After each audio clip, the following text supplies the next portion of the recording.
तर याआधी देखील जेलमध्ये असलेल्या व्यक्तींचं मतदान झालेलं आहे। काँग्रेसने देखील तेच केलेलं होतं। यांना भीती वाटू लागलेली आहे म्हणून ते खोटा नरेटिव्ह सेट करतायत असं संजय कुटे यांनी म्हटलेलं आहे। मला काँग्रेसच्या सगळ्या नेत्यांची आणि काँग्रेस पक्षाची कीव येते। त्याचप्रमाणे मी संजय राऊत साहेबांचे स्टेटमेंट आहे, ज्यांना मतदान करण्याचा अधिकार नाही कायद्यानुसार, त्यांची पण मला कीव येते। यापूर्वी बऱ्याच निवडणुका या महाराष्ट्रामध्ये विधान परिषदेच्या झाल्यात आणि त्या निवडणुकांमध्ये जेलमध्ये असलेले आरोप असलेले बऱ्याचशा लोकांनी विधानसभेमधून मतदान केलेला इतिहास आहे। त्यामुळे त्यांना मतदानाचा अधिकार आहे आणि 100% ते मतदान करतील। आणि आपण बघितलेलं असेल की जेलमधून निवडणूक लढवलेल्या लोकांनी, आता तुम्ही जर पाहिलं तर पंजाबमध्ये सतपाल सिंग आहेत, ते जेलमध्ये राहून ते निवडणूक लढून जिंकून आलेले आहेत।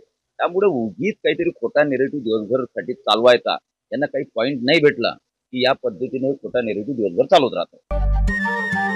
नमस्कार। मनसुद्धा तुझं ही वेगळ्याच प्रकारची मालिका तुम्हा सगळ्यांना खूप आवडली होती। याचा दुसरा सीझन कधी येणार अशी विचारणा झाली। प्रतीक्षा संपली आहे मित्रांनो, येतोय मनसुद्धा तुझाचा दुसरा सीझन। होई मन